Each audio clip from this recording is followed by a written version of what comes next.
You sound good. I'm going to get the recording started. Good afternoon, everybody. Today is May 21st in the year of 2021. It is 2 p.m. Eastern. You are listening to the voice of Agro, the CEO and one of the two co-founders of Splinterlands. And today is an Ask Me Anything. We are joined, of course, by the other co-founder, Yabep Matt, or just Matt, as he prefers to be called. Matt, do you want to say hi real quick? Hello, everybody. Happy Friday. So we're here. There's some questions up above in the AMA chat. Let me switch over to AMA. And I'm going to go scroll up a bit, and then I'll start answering questions, or we'll start answering questions. And I am recording now. The voice looks good, so this recording should be all right. It does sound like Channel Magnetic is also going to record, so that's great. Neil is asking, what are the plans to address the BSC node instability? I know at least one person that has had his dark energy crystals stuck. Should people just ask for refunds and try again, or what should that be? Yeah, I mean, as far as I can tell, that's all good now. But yeah, I mean, in general, if your transaction doesn't go through, contact support at splinterlands.com and we'll have to check on it. It was all kinds of mayhem on Wednesday, not just in the crypto market, but also with BSC nodes.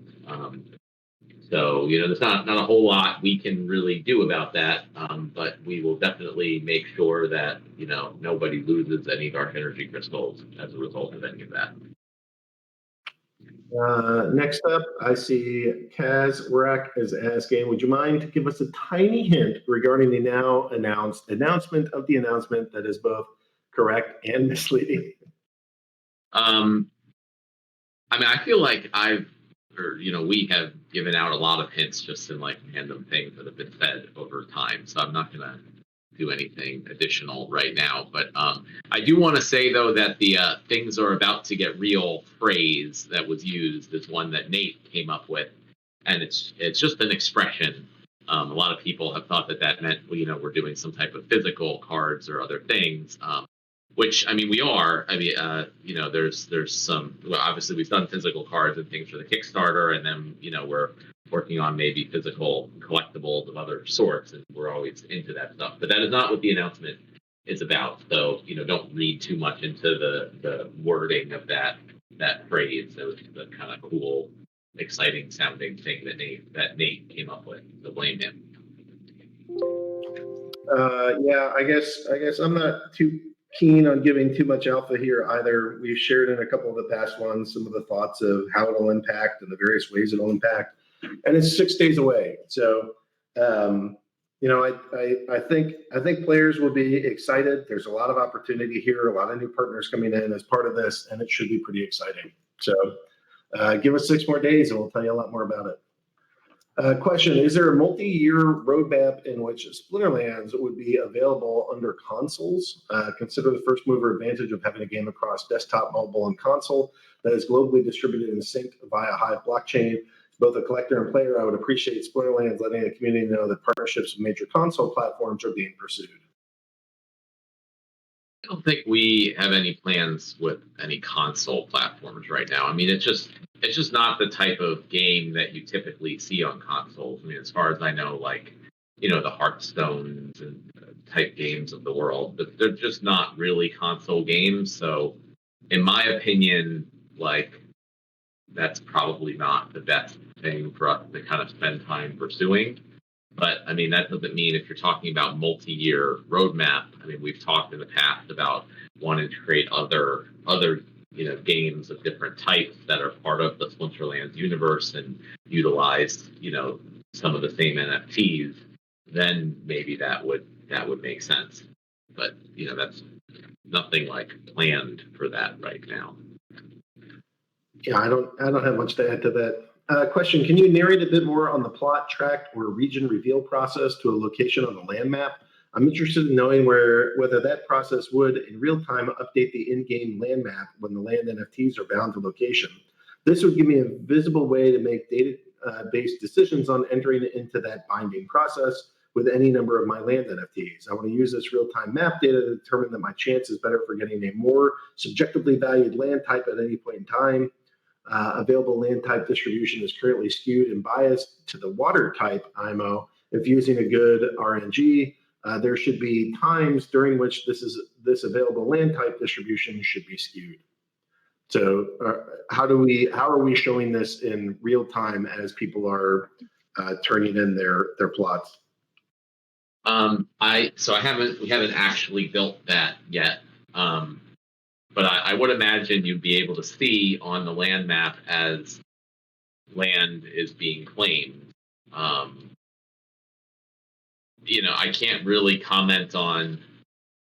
I guess once the actual process is done and built and ready to go, it will be revealed before it's actually live. So then everyone is free to look into it and decide how they want to utilize that. When the time comes, I can't really talk about it yet because we haven't actually built it. So it sounds like there's still some options, but it also sounds like there's going to be some information as plots and claims are redeemed.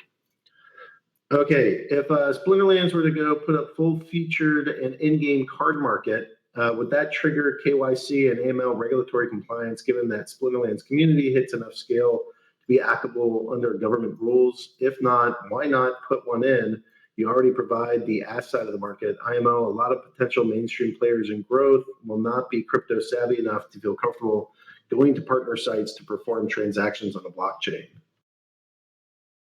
Well, I know Peak Monsters has bids and things. So first of all, it shouldn't trigger any KYC AML stuff because it's a peer-to-peer marketplace that just runs on the Hive blockchain. So it's not, it's not like you're sending your funds to us and then we are performing the transactions or anything like that. But as far as are we going to provide some of the features that Peak Monsters are providing? I'm not sure. I mean, I think since it's NFTs, it's not like a fungible token market where bid and ask kind of make more sense. So we're mostly just trying to keep it simple and just the same as most other NFT markets that there are, OpenSea or whatever.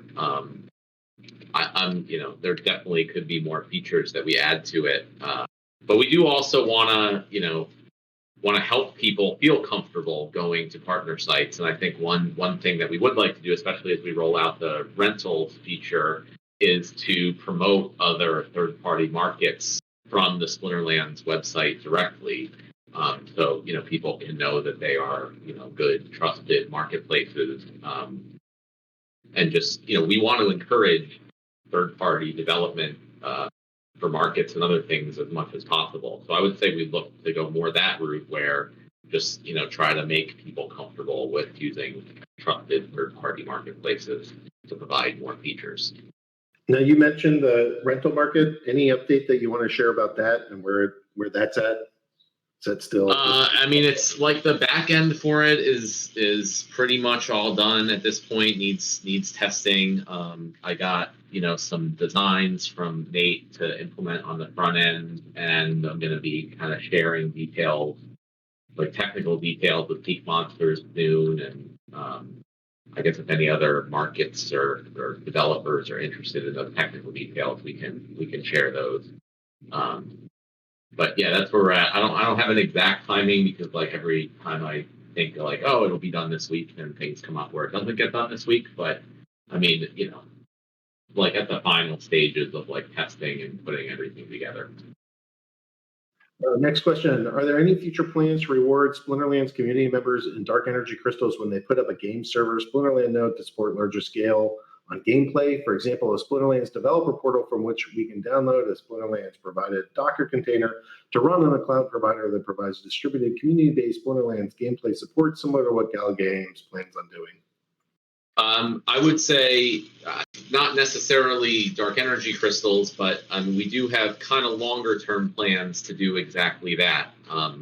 to kind of expand the network and decentralize the network more by allowing people to run their own Splinterlands nodes. But there's just a lot that needs to go into doing that. I mean, there's a lot of potential security issues, and things, more code reviews and cleanup and stuff. And so that, that's one of those projects that sort of gets worked on here and there, when there's time, but it's not like as high priority as getting out all these other features. But it's something I would personally love to see.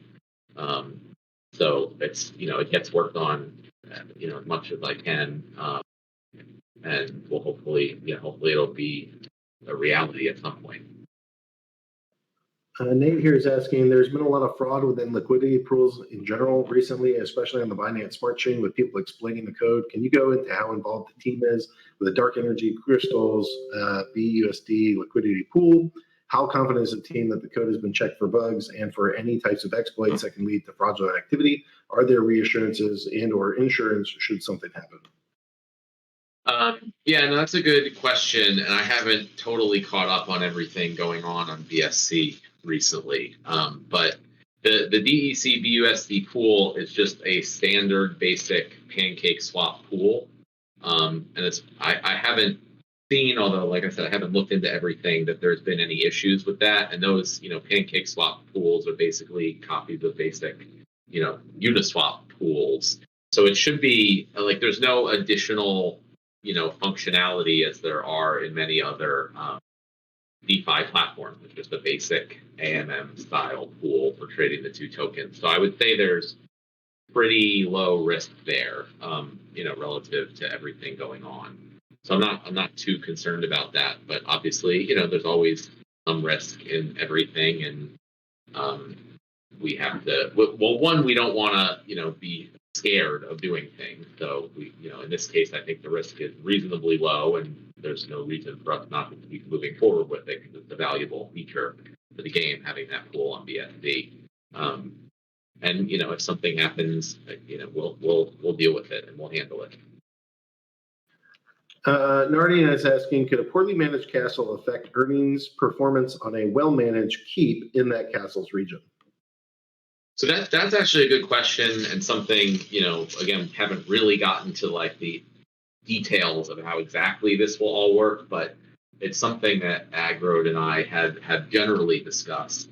And the goal is never to make it a situation where players are like, disadvantaged in some way because of some other player in their region or tract, not managing something well. So we don't want it to be a case where like you're penalized because the owner of the castle in your region is, not participating or not doing things. So the way we're thinking about it is more like something where like everyone in the region can potentially contribute to improve or run keeps and castles, but the owners of the keeps and castles get additional benefits from that just for owning it. So you're not dependent on them for anything, but the keeps and castles, will have more value because they get benefits from everyone else's, contributions to them. That's kind of the idea, and I think that's the gist of your question is like, are you going to get screwed if someone else in your region isn't pulling their weight? And so the goal that we're going for is that won't ever happen. Well, I don't want to say never happen, because I do think that there's going to be some like specific instances or areas where like you are designed to go screw your opponent, you are designed to screw whoever, but that's kind of like within the confines of that one particular game type or region or play that we're doing. Like Matt was saying, in the big picture, no. We don't want people suffering because somebody else isn't playing like they should. So I do see in the future, as we get the main piece rolled out and as that's functional, and then we start getting into, well, what else can we play with here? What other like mini games, capture the flag, King of the Hill, whatever kinds of things, capture this fort, do whatever. And we are expecting the players to do it. There's going to be times in those restricted areas that are more PvP based where you're gonna be there to hurt your opponent, and that might have financial costs too. And you're hoping to reap the benefits. And so But that's not the majority. The vast majority of this is meant to be positive only, well managed, will help you. You will get more benefits when everybody's like really participating, but it's not like you're really getting harmed if, you're not, nobody's like taking money out of your account because something isn't as well managed as we might want it to be. Byzantinist is asking, regarding keeps castles, suppose someone owns 2 regions and has 1 castle in each one. Will it be better to invest resources equally in both castles, or should they try to focus on just one, or does it even matter? I mean, I don't know at this point. Long before you're actually have the decision to start upgrading your castles, all of the details of this will be finalized and available for everyone to see. So at that point you can decide where you want to allocate your resources. Some of this to me comes down to like meta. There's so much of this. It's going to be like, what did everybody else decide to do? It's entirely possible that on day one, it would make more sense to go invest only in one or build up only one. And then by 2 weeks later, it'll make more sense to really distribute. And then 2 weeks later, it could be, no, it's time to build only on the other one. Because like you don't know what all of these markets are going to do, how all these cards get developed, how all the land gets developed, all this stuff. It's not just like, what is the core game set up to do, but what is the current meta? And if this goes according to plan, there's not going to be one answer of this is what you should do. That answer would be, well, you look at market conditions, you look at what other players are doing, you look for the opportunities that are there, and you focus your time and efforts where the biggest opportunities exist. That's what I would say to that. Will DEC be listed on exchanges? I don't know. I mean, obviously, we're not against DEC being listed on exchanges, but at the same time, it's now that there are very popular and highly liquid decentralized exchanges. There's plenty of places to trade your dark energy crystals, so it's not that important as it used to be years ago, getting on a centralized exchange. I will say that I don't think we plan on certainly not like paying or doing whatever is required to get it listed on some of the larger exchanges. But, I think ultimately DEC is still like super small. So I think over time, our goal is to just grow everything, in the game, which would include dark energy crystals. And at that point, it should be easier to get it on exchanges without us really doing much. We're hoping exchanges would start to come to us, for things like that. And to throw out some teasers, we hope that the announcement and the things that we're doing that we're going to announce next week will be a big push forward into getting noticed by everyone, including exchanges, going forward. Yeah, there's a lot of friends that we're now talking to that we weren't before because of the announcement of the announcement of the announcement to be announced later. And it just there's a lot of fun stuff that's coming with it. So hopefully, there's been delays. A lot of it has just been like legal work, legal foundation stuff is taking just a lot longer to go set up some of the things that we need to do. All this stuff just takes time and it takes review, and I don't know. But I think things are in a really good spot now, and some of these partnerships are going to come to fruition. We're going to see a bunch of new faces around here, and some recognizable folks and companies, and that should be good for the whole ecosystem here. I think we ran out of questions for a moment. So Matt, do you want to give any kind of like big picture development? So we have the announcement of the announcement stuff we're working on. What else is the dev team doing? I know it's overwhelming because there's just so much stuff happening, but can you give us like a couple big buckets that we can kind of frame our thoughts around? How is the game getting developed? What are the current major priorities? And just big picture of what's rolling out. Sure. Yeah. Um,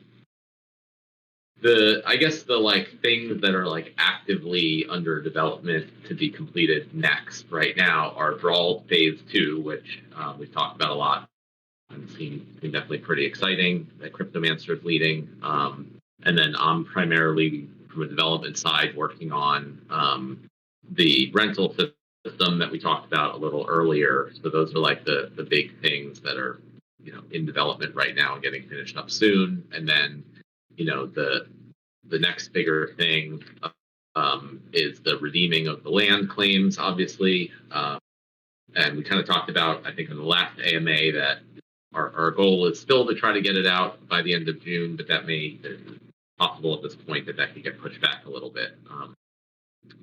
And there's still, I mean, we mentioned this a lot, but there's still a lot of like back end and scalability and process work going on. Still, we've done a lot of security review stuff since the hack incident from a month or so ago, and there's been a lot of new things put in place for that, but there's still work to be done. So there's, that type of stuff is like a never-ending, ongoing thing of like, just how much we can improve things and kind of hopefully get ready for growth. I'm planning on putting out a post of just like a bunch of smaller updates probably after the AMA, because I honestly forgot about it until just thought about it now. But and it's a lot of like small cleaning up stuff to get ready for untamed packs selling out, to get ready for land selling out. There's going to be a break, as we mentioned before Chaos Legion comes out, getting ready for the stuff we're going to announce next week, getting ready hopefully for bigger growth and more partners and more eyeballs. So, it's not a fun new feature that everyone gets, but it's just, making sure things are cleaned up and organized and in place and secure, so we can do everything that we want to do. Because like it's kind of an overwhelming amount of stuff, to be honest.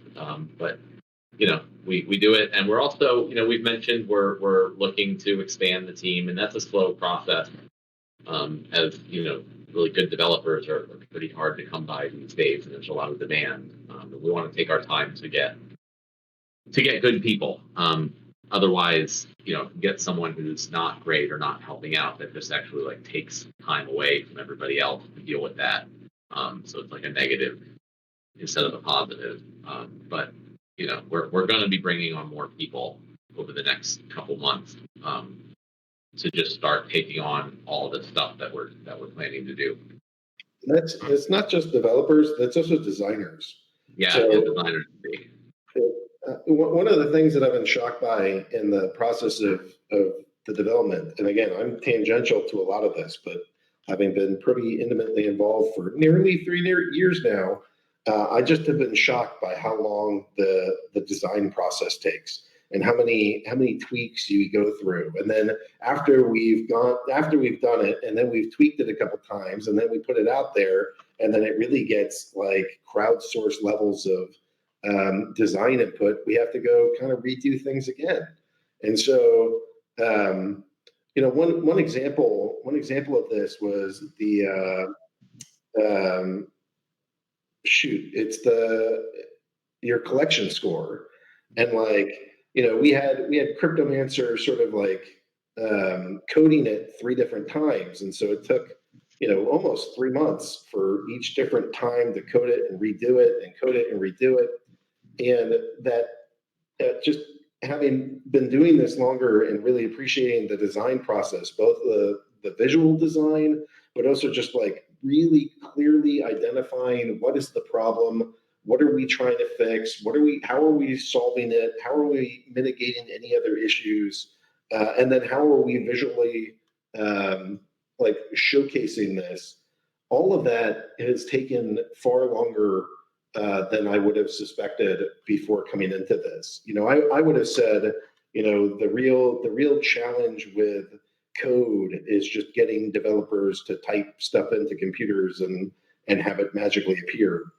And that is a challenge, but I think I've come to appreciate that the design side, that if you have like a perfectly implemented, really well thought out back end, like pen and paper Excel sheet design, and it has great forward facing front end, and then you hand that to a developer, they're like, oh, okay, and they can just bang it out. So it's been fascinating to me to appreciate that, and so that's actually one of the reasons why I'm excited to go see that. We're interviewing more folks for the design side to either help us speed up the projects that we're working on, or start thinking about what other projects can we add if we have a larger team, and what other utility can we give these cards, or how many other ways can we consider using them. So that all, I guess my key takeaway there is, not only are we adding developers, we're also adding designers. And in some ways, it feels to me like a really good thought out design is the kind of thing that cuts your development time in half.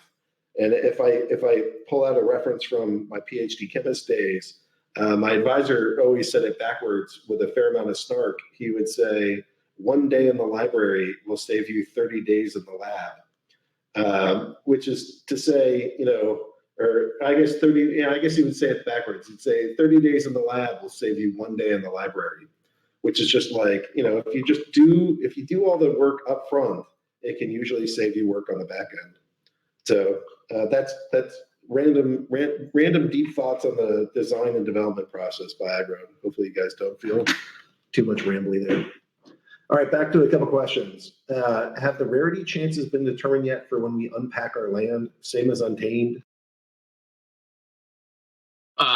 No, the chances haven't been specifically determined yet, but I mean, we're planning on going with something similar to the card packs rarity, maybe tweaking a little bit depending upon how the numbers look. But that's going to be our starting point. Paul TRX is asking, how are tournaments on mobile coming? This has been a feature that I recall many have been wanting for a while. How are the mobile numbers looking in general? And how have the mobile reviews been? Yeah, for tournaments on mobile, that's just something we just don't have the graphic and UI design resources available for that right now. So that's one of the things we're actively looking for, bringing new people on board to just help design that stuff, because we've been prioritizing designing all the other new stuff that we're building. I think there's been some work on designing mobile brawls first before tournaments. And I'm really hoping that, we can get that moving faster, just mobile, design and development. That has been definitely lagging, but it's, it hasn't been our top priority. I think it needs to stay that way. But it'd be great to get more people on board to help, be able to do that as well. As far as numbers looking, we're getting like 25 or so installs on iOS every day on average, and I think around like 40 or maybe even a little more on Android on average every day. So it's definitely decent, and it helps out. It's not the bulk of our new users. That's mostly through the desktop site, and which kind of makes sense as a more like crypto audience, and it's less casual than like typical game app, and that's also why that's our primary focus with things. But it's definitely beneficial, and we definitely have a decent new player growth and player base that plays on mobile. So even if it's not the like number one top priority, it's definitely pretty important to us, I would say. Reviews, I don't know. I have to look. But if anyone wants to help with reviews, please feel free to go add good reviews to the various stores. I'd like to talk just a little bit or quickly about how new stuff is going. We're at nearly 90,000 registered players or total accounts in the ecosystem. So maybe by the end of June, we'll actually hit 100,000. It might be in July, but if the announcement goes well and things start happening, we could hit 100,000 registered users by June, or sometime in June, which would be pretty exciting. In terms of spellbooks, we've had, or signups, we've had 6,321 signups so far this month. For spellbook purchases, we're seeing thus far we've had about 1,000 or a little over 1,000. So that's pretty good. We're seeing for the total, yeah, in maybe by the time that we get to the announcement, we'll actually have right around 25,000 total spellbooks that are active. So those numbers just keep creeping up and keep growing. And so those are, I know folks like to hear about that. And for when we hit June, I'll go put out a post about it. But there's some good growth in there. There's a good, steady progress and new players coming in. I mean, 6,000 new accounts. And with like free-to-play games, you don't see 1 in 6 of them getting involved in the game like that. Those numbers are typically far lower. So we're seeing good engagement by new players that are coming in, certainly more than like your traditional mobile games. And that to me it's a good, healthy sign. And as we, as we just continue to get this message out, we continue to reach more people, and that stuff is going well. Question, Kira 1985. Simply Mike is asking, are there any new partners that will be there for Dygycon? Chris and Curie aren't here right now. They actually just lost their internet. They did ask me to go post a from the announcements, so forgive me. Let me go pull this together, copy this link, and pull this back to the AMA. So there's a link with a quick update for the AMA. It is, or not for the AMA, for Dygycon. Dygycon will be here tomorrow, so come join us. We're gonna bring on somebody else to go help us with Dygycon. That's gonna start for the next one here.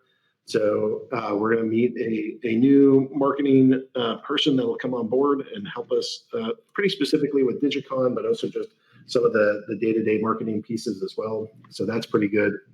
But I don't have all the details right now, and they are currently stuck offline, so I can't quite answer that. So Byzantinist is asking, Kira 1995 did a pretty elaborate analysis and post, Splinterlands ranked player versus bot pairing imbalance about the ratings change, removal of the +3 minimum for bronze and silver leagues, ends up hurting human players more than bots because the bots typically get matched with higher rating opponents, so they are not typically matched with low rating bots. When do you plan to revisit this? For clarification, the removal of 3-point minimum by itself isn't the issue, but when it's combined with the bots don't get matched with other bots, all resulting in higher point opponents for top bots. Yeah, I mean, haven't really had a chance yet to look over the data and see the results of that, but it's definitely something that we need to do. So I don't have an answer yet, but yeah, it's on a to-do list of things to review. Yeah, and when Matt and I sort of like figure out what it is we want to do for the game, and we're considering like player suggestions, we will very much weigh, hey, I have done this statistical analysis and have come to this conclusion far heavier than, hey, I feel X. It's hard to do anything meaningful with this is the way I feel. But as players are able to put together posts that show data points that we can look at, it makes it a lot easier for us to go, work with data that has been provided to go to conclusions that you're hoping will happen. All right, Simply Mike is asking, any idea of how many of those new players stick around for longer than 2 months or so? Yeah, so if you've heard my typing, I was just trying to pull up some numbers on that. So I was just looking at players who joined since like November of last year, just a random date I picked, up through like February of this year. And about 12.5% of all the signups still had at least one transaction 2 months or more later than when they signed up. So it's could always be better, but our retention and numbers are generally pretty good, compared to industry standards. But a lot of that's a result of we're not doing a lot of direct marketing, right? So a lot of our new players and our leads are higher quality, you could say, and just the nature of the game where you're actually owning assets and all that stuff encourages people to stick around more so than just a typical free-to-play game. But yeah, so the numbers I just pulled up are about 12.5% of signups were still playing or transacting after 2 months. And as always, we do what we can to try to improve that. All right, we'll pause with questions for a moment. So, Matt, is there something that you're most in particular looking forward to? Like, I know you've worked really hard on the announcement stuff. Is that your kind of favorite pet project at the moment, or what do you think? What do you think is going to be the thing that helps? What is the next stair step that we tackle to get us as a community and a game and an ecosystem, just more eyeballs, more players, more volume, more transactions, all that stuff? Yeah, I mean, the announcement thing is, in my opinion, what is I think going to really take all of this to a whole nother level. So I'm obviously super excited about that. That's why we're doing it. If that wasn't the case, we wouldn't be putting so much time and effort into it when we could be doing other things. Me personally, I mean, I'm super excited for the land expansion as a player who's interested in these type of games, because I still think that it's going to be a kind of revolutionary thing. I think in the way that the land NFTs allow you to mint the new card NFTs that can be used in the regular game. And I'm obviously excited for it. I mean, the reason we do any of this stuff is pretty much Agrod and I, and we are just very into cryptocurrency and DeFi and gaming, and everything we do, we just are thinking, what would we personally really like? We are like, oh, it'd be so cool if there was a game that does this or that or the other, then that's something we try to figure out if we can do in Splinterlands or the future project. And that's how Splinterlands existed in the first place. We were like, it would be really cool if there was a game like Magic the Gathering or Hearthstone, but it was blockchain based, and the assets were NFTs that players could own and trade and buy and sell and all that stuff.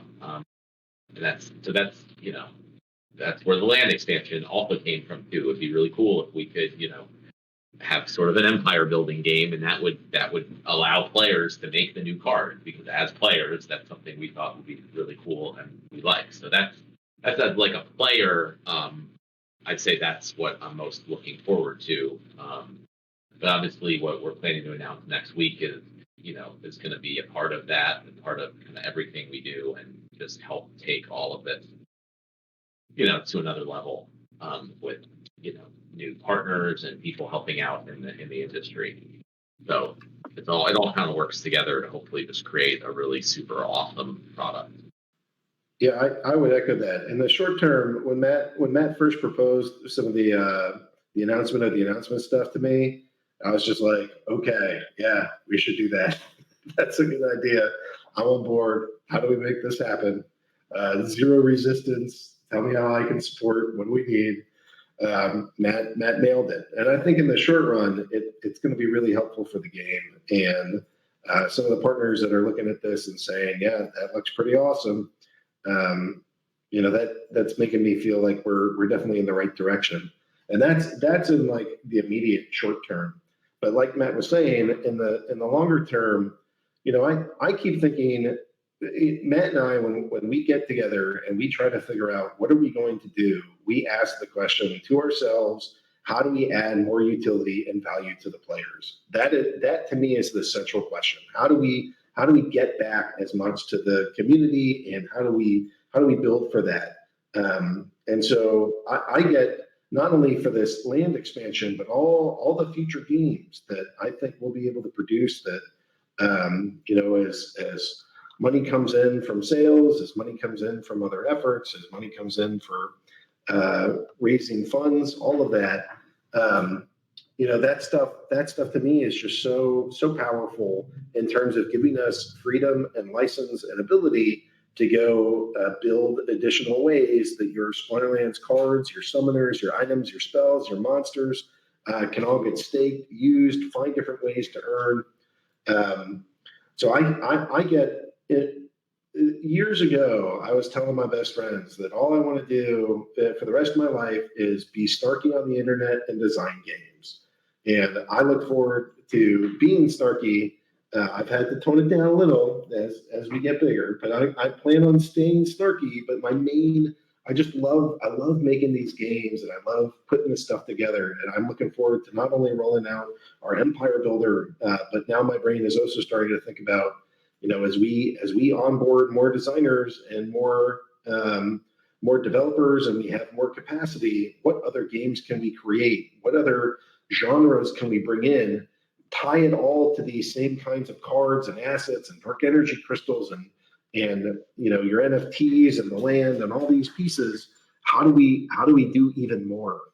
And that, I'm sure at some point Matt is having this like nauseous feeling inside thinking about adding anything else to our plate. But with extra hands, I think we can do it. And I get excited thinking about other games and other ways that all of our cards can be used. So there's a lot of different game genres, from RPGs to tactic games to shooters to anything else. And there's some of them are better fits for blockchain than others, but with enough time and enough energy and enough resources, there's no reason why we can't have something that impacts all of those MOBAs, whatever. Find a popular game type. Let's go populate it with Splinterland stuff, and just have another draw for the exact same assets to a whole new audience.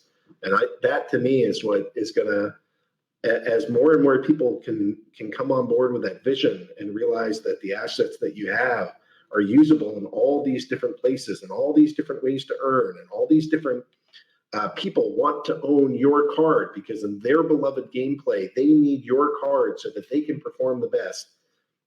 I don't know, that gets my hair to stand up. So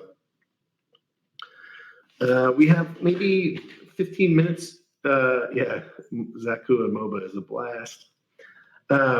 We have maybe 15 more minutes here. So Matt, are there questions that you would ask the audience?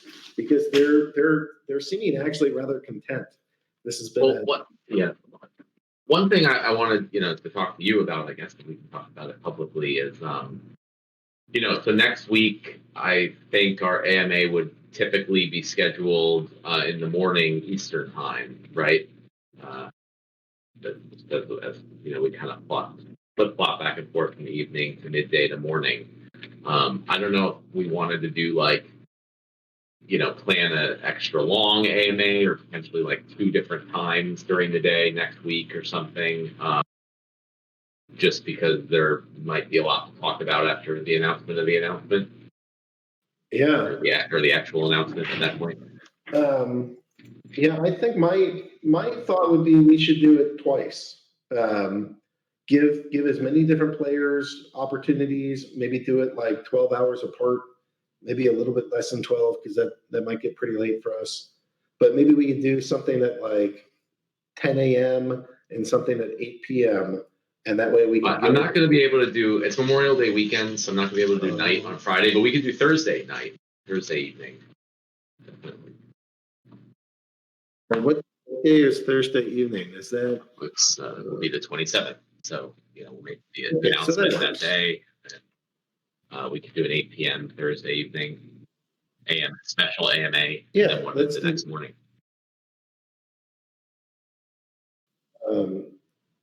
You can't take holidays. We're not allowed. So what times are you proposing then? You want to do 2 on Thursday and then the traditional one on Friday too? We'll do Thursday evening at like 8 8 p.m. Eastern, and then like 9 a.m. Eastern Friday morning. And we should cover most time zones, hopefully. Yeah, that sounds great. Let's do it. Because as soon as we announce this thing, I'm sure that we're going to get blasted with all kinds of questions. Yeah, I mean, I don't know, to talk about it a little bit more. I'm just a little worried, like, if things might get overly crazed in the Splinterlands world. Like, there's a we're always looking for excitement and interest, and people to be really, really into and happy and excited about everything. But I don't know. I'm a little worried that potentially, things might get overly crazed, because there's already been a lot of excitement, activity, a lot of spend, packs are flying off the shelf, land is going, and we haven't really done a whole lot of actual new stuff yet that's been in the game. How the market's has been great, and then once we start kind of announcing and releasing all this stuff, as the person responsible for making sure things keep running smoothly. I get a little nervous sometimes. So, everybody keep your cool. I got yelled at last time for telling people to stop buying untamed packs, so they would laugh a little longer. You're not allowed to say that. I was joking, You're obviously. not allowed to say. I'm very happy for people to purchase untamed packs, but also as the person responsible for making sure everything's ready for when they sell out and getting all this stuff. I'm like, damn, we need more time. We're already halfway to the next airdrop. I haven't even started thinking about it yet, but we gotta add that on the radar too. So yeah, it's I think things might get a little crazy, or more crazy starting next week. And one of the things is, so Unit QM is asking, should we have any type of currency ready to go? There will be stuff that you guys can buy with what we're talking about, but it's actually pretty optional because because of how things have already come into existence so far. So that's as much of a hint as I want to give about that. But if you guys have money that you want to go pour into Splinterlands, then there's some pretty freaking cool opportunities coming very shortly. So maybe that's something that you consider. But it's also not going to be absolutely necessary. If you're already listening to this, if you're already part of this game, if you're already playing, then this thing will already have a benefit to you. So if you like what we're doing, then keep some dry powder handy, because there's some pretty cool opportunities that are coming. But that also just includes like our packs. We're down to 250,000. It's actually like what, 246 or something. And my math, we're doing like 3,000 to 4,000 packs a day, so that gets us like 40 to 50 days before we're down to the final 100,000. And last time we did 40,000 packs in a single day, but that was like 2 years ago. So we're a much bigger community now. I wouldn't be shocked if we did like 100,000, the last 100,000 just go in a day, maybe a week. I don't know, but it's going to be pretty freaking fast. So, well, especially potentially after the announcement. Yeah, with the announcement too, and hopefully some of the attention that brings us. I think we'll be lucky if we make it to the end of June. Maybe we'll actually make it to the end of July, but all the packs and all the land, it's going to be a weird spot. Like, what are we going to sell? It's going to take a couple months to go get the Chaos Legion packs out there and start rolling out other pieces. That's actually a good point of the what are we going to sell? And we're not going to be, there's going to be not really anything to buy from Splinterlands, us, the company, for a while. And, some people that are, have been investors or advisors seem like concerned about that. But we're actually, like, as far as I'm concerned, that's exactly what we want.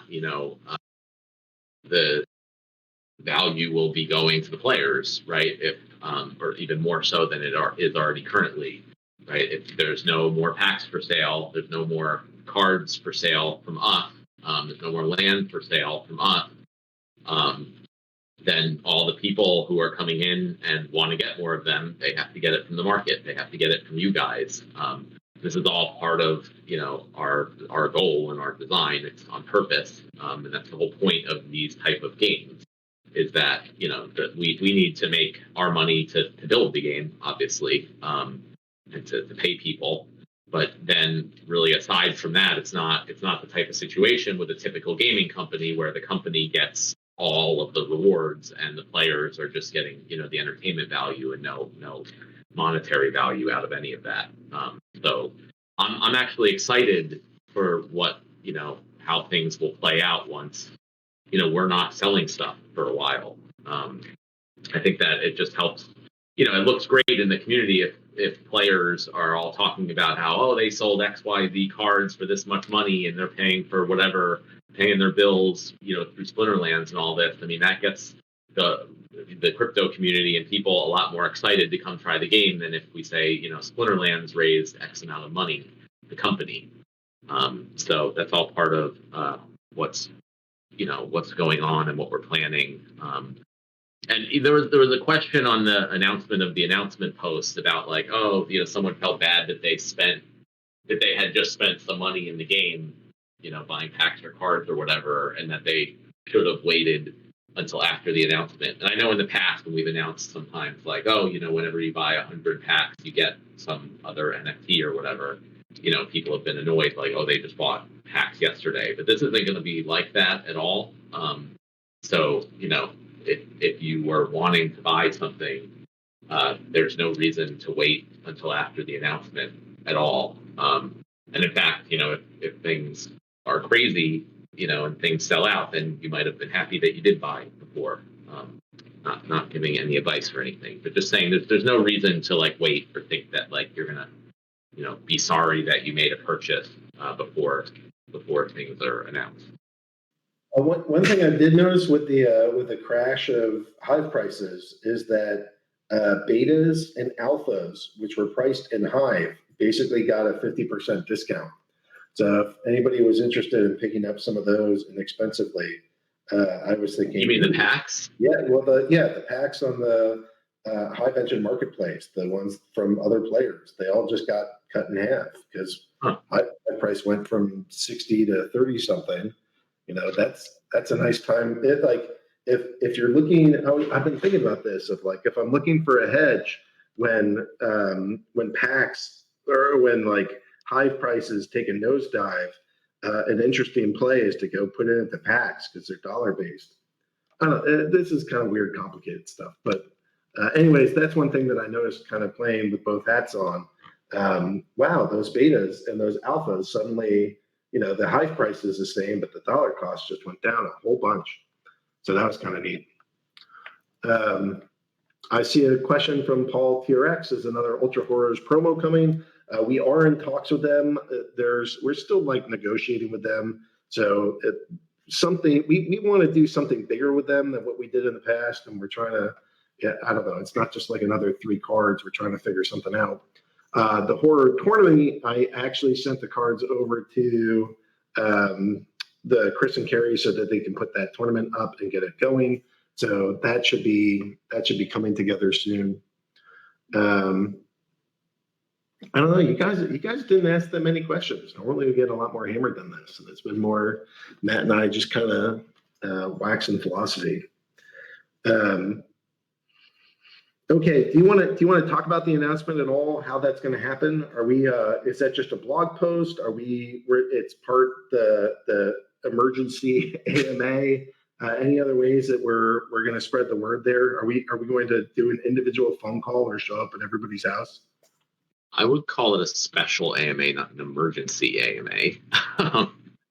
But yeah, I mean, it's just going to be a blog post and an announcement pop up on the website.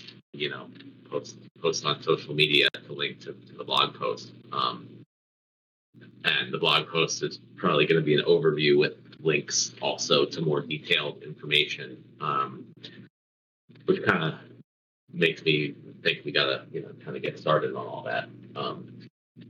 But yeah, that's kind of the plan. As far as time of day, I don't know, but I like to do things around midday. So I look for it midday Eastern time, early afternoon. Yeah. Ron is asking, is there any way to turn off notifications for the brawl when I've already submitted my team? Yeah, message Cryptomancer and ask him to do that. All right.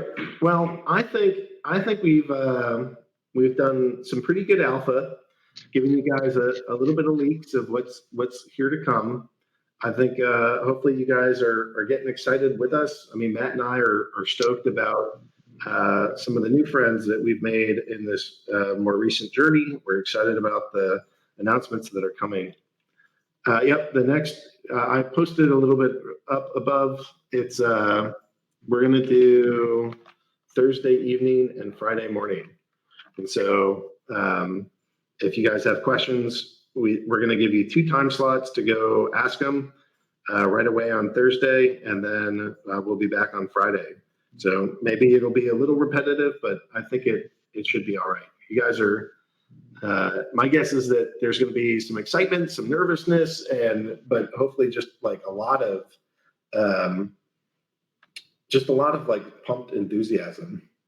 So, alrighty, I think that's going to be it for today. There's a couple people that have been really pumping in, buying packs and picking up new cards. So I just want to say thanks for the folks that are doing that. If you've been recently buying, I think you'll be happy. And I don't know, we appreciate your business because Matt and I love doing this. Like this is at times it's nerve wracking and scary, but these days the business is doing really well. We're growing and adding more people, adding more talent, and getting more stuff done. So it's pretty exciting. Anything you want to end with, Matt? Yeah, I mean it's definitely super exciting. Like I was talking about before, like all this stuff is just stuff that we would want as players. So we're excited to be able to actually build it, and also use it to play. Speaking of which, I gotta go submit my brawl battle when it's done. All right, guys. Well, we appreciate you listening. We appreciate you playing. We appreciate you being part of our community, sharing the good word.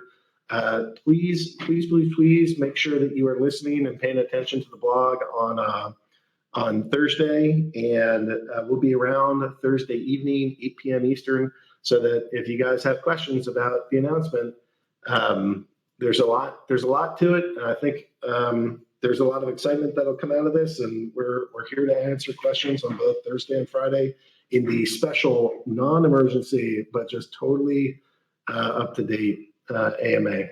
So thanks, guys. Glad to be here with you. Glad to be here with you again in just a couple days here, and we're ready for this announcement. It's going to be good times. Thanks so much. Really appreciate your time, and we'll see you next week.